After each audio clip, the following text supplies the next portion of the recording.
안녕하십니까. 더불어민주당 팩트체크넷 민주파출소 1일 브리핑 하겠습니다. 오늘 함께해 주신 허위조작정보감시단 김동화 의원님이십니다.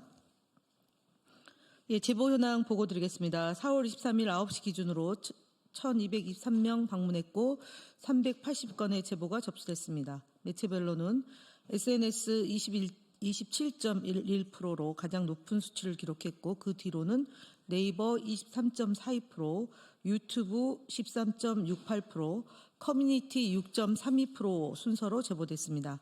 주요 제보 내용을 말씀드리겠습니다. 부정선거 관련 허위사실 및 음모론이 유포되고 있다는 제보가 다수 접수되었습니다.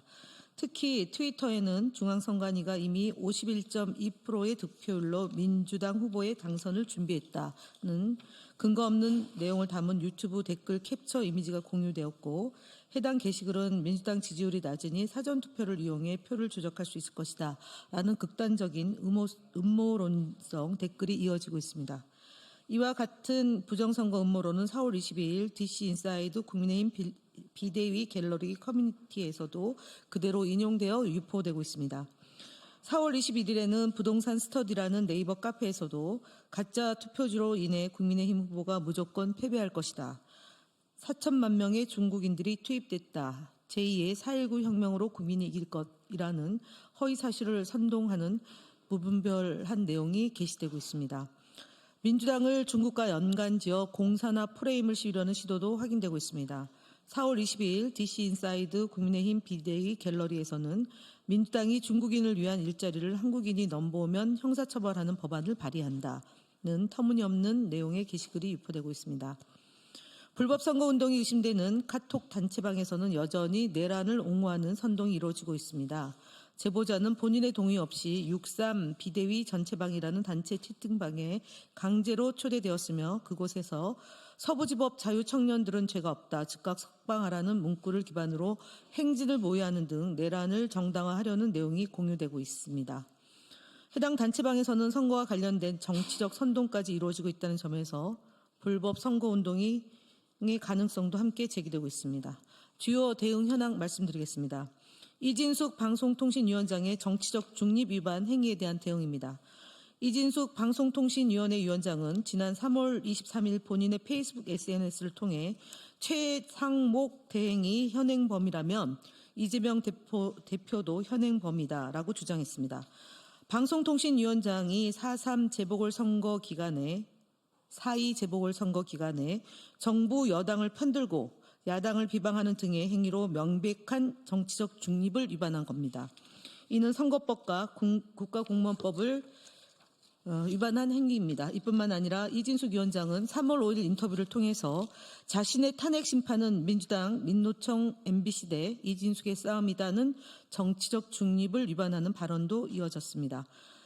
우리 국민소통위원회에서는 이진숙 방송통신위원장의 선거법, 국가공무원법 위반 혐의에 대해 경찰 고발을 대응하고 있다는 점 말씀드리겠습니다. 언중위 제소 및 심리 결과 등 언론 대응 현황 보고드리겠습니다. 스카이데일리가 운영하는 유튜브 채널 스카이데일리 TV의 영상 중 백혜련 의원에 대한 계란 투척 사건을 자작극으로 주장한 3월 23일 영상과 이재명 후보가 대통령이 되면 한국이 중국의 속국이 될 것이라는 주장을 한 4월 7일자 영상에 대해 언론중재위에 제소했습니다. 해당 영상들에 대해서는 유튜브 커뮤니티 가이드라인 위반이며 구글에 별도 신고 조치도 진행했습니다. 4월 22일자 보도 수신료 통합징수 방송법 개정 KBS 아무란 미래는 공영방송 이사 추천과 관련된 사실관계를 왜곡하고 있어 이 역시 언론중재위에 제소하였습니다. 어제 진행된 언론중재위 심리 결과를 보고드리겠습니다. 먼저 자유일보 4월 6일자 보도 탄핵 인용 자신했나 이재명 헌재 선고 3개월 전 대선 캠프 꾸려는 정정 보도로 언론사와 합의하였습니다. 같은 날 보도된 무슨 일 있어도 이재명 왕조만은 막아야 한다는 제하의 기사에 대해서는 합의가 이루어지지 않아 인터넷 선거 기사 심의 등 후속 대응을 해 나가겠습니다. 더 퍼블릭 3월 28일자 보도 산불 이재민 불 좀 끄고 가자 외치자 욕설에 휩싸인 이재명은 그 제하의 기사는 피의 신청인 측이 2차 심리의 불참함에 따라 자동적으로 민주당 측의 반론 보도로 합의되었습니다. 마지막으로 YTN 4월 4일자 보도 비상계엄 사태 일어나자마자 이재명 대선 캠프 업무 이미 시작됐다는 기사는 열람 차단으로 합의가 이루어졌음을 알려드립니다.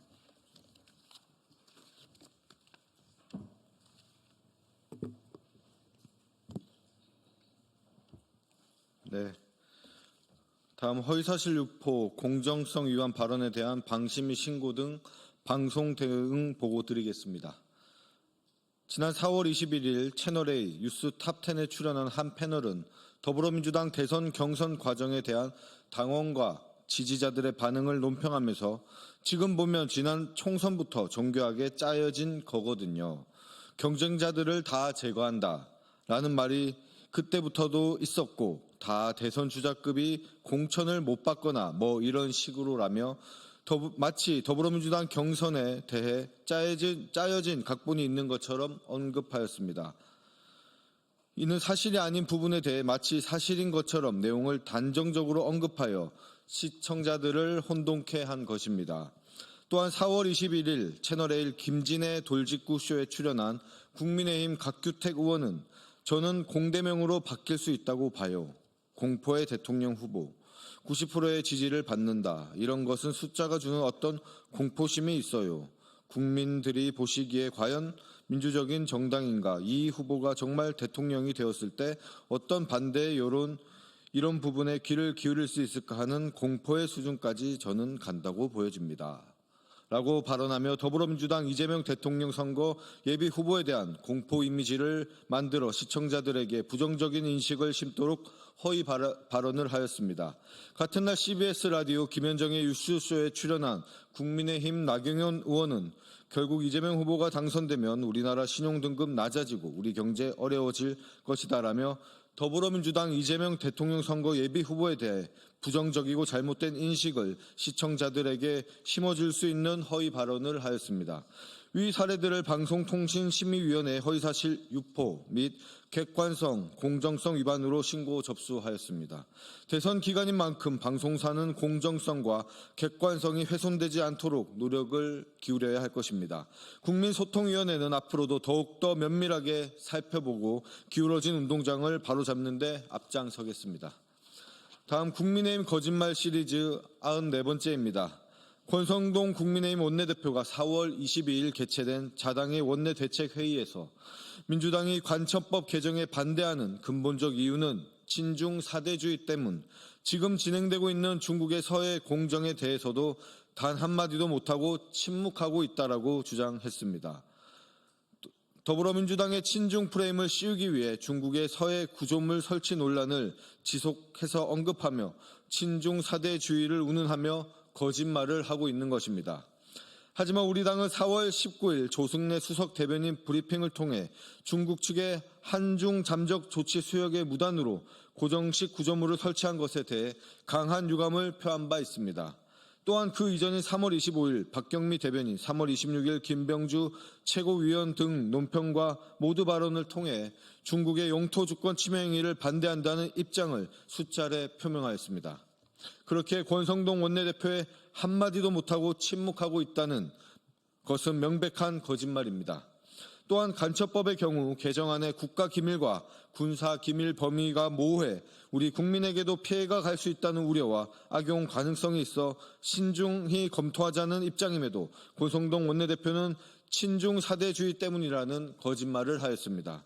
국민의힘은 무분별한 흑백 논리에 입각한 이분법적 외교를 탈피해 균형 외교를 통해 국가 실익을 최대화하자는 합리적 주장을 친중 사대주의로 폄훼하며 가짜뉴스를 퍼뜨리고 중국에 대한 거부 정서를 민주당에 대한 정치 공세로 활용하고 있습니다. 국익보다 정치 공세를 우선하는 국민의힘의 실태입니다. 다음 국민의힘 대선 주자 거짓말 시리즈 17번째입니다.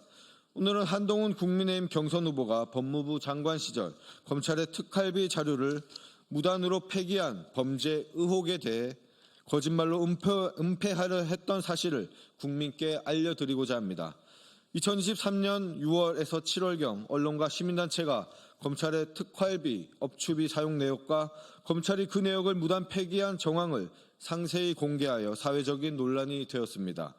이를 두고 당시 한동훈 장관은 그해 7월 국회 법사위에서 2017년 9월 이전에는 2개월마다 자료를 폐기하는 게 오히려 원칙이라고 해명하였습니다. 하지만 이는 명백한 거짓말이었습니다. 2017년 1월 4일 발표된 기재부 예산 집행 지침에는 특활비 집행 관련 증거 서류에 대해서는 특활비에 대한 계산 증명 지침에 따른다라고 명백히 되어 있습니다. 문제가 제기되자 당시 한동훈 장관은 8월 21일 국회에 출석하여 지침이라기보다 그 당시 상황에서 교육할 때 월별로 폐기하는 관행이 있었다라고 말을 바꿨습니다. 거짓말이 드러나자 관행이었다고 말을 바꾼 것이었습니다. 검찰의 특활비 오남용 의혹과 무단 폐기 의혹은 아직까지 제대로 해결되지 않았습니다. 두 사안 모두 단순한 지침 위반을 넘어 중대한 위법 상황입니다. 검찰 특활비 오남용 상설특검 법안 처리에 여러 정당이 공감대를 형성하는 이유입니다. 지금까지 검찰 조직은 정치수사, 보복수사 등으로 윤석열 정권의 하수인 노릇을 하며 과거부터 이어오던 쌈짓돈 특활비, 제19 감싸기 등의 특권을 강화해 왔습니다. 한동훈 후보는 그런 검찰 조직과 윤석열의 총화였던 인물이었습니다. 거짓말로 검찰을 감싸기 급급했던 한 후보가 부패투성이 검찰 조직을 제대로 개혁해 정상 조직으로 되돌릴 수 있을지 의문입니다. 이상입니다.